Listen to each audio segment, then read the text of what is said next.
Neodgovorni i nevоспитани повторно го уништуваа нашето. Изгорен уштеден контейнер на Исар кој во центарот на градот беше поставен пред само 2 дена.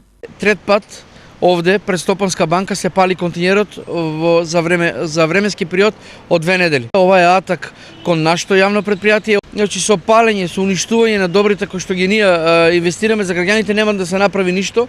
Туку едноставно парите на граѓаните ќе мораме повторно да ги реинвестираме, да купуваме нови опреми, а тоа се нивни пари. Еден контейнер е со набавна цена од околу 300 евра, а парите за замена на уништеното се влечат директно од джебот на граѓаните, што на оние совесните воопшто не им е мило. Не е уред тоа, да се палат контейнерите, да се фрла унутре се што се треба, фрлат кучиња, мачиња, кебиња, се унутре. Значи треба да имаме распоред. Сега е запален.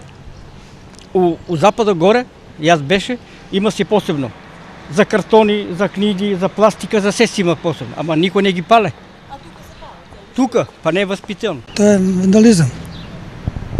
Уништуваат? Да, поништување. Тука се работи околу сега во изборите, нели?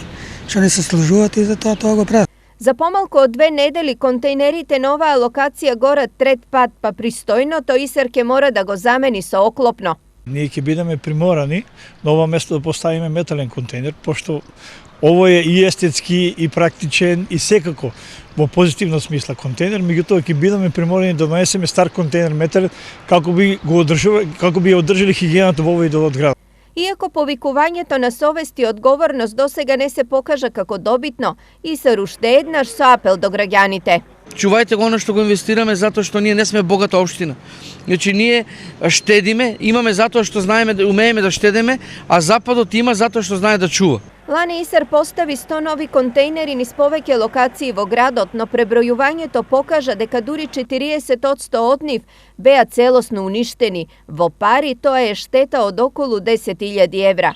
Нови 100 контейнери се поставија и годинава, но колку од нив ќе останат е големо прашање. Судејќи по ова денес, место за оптимизам многу нема.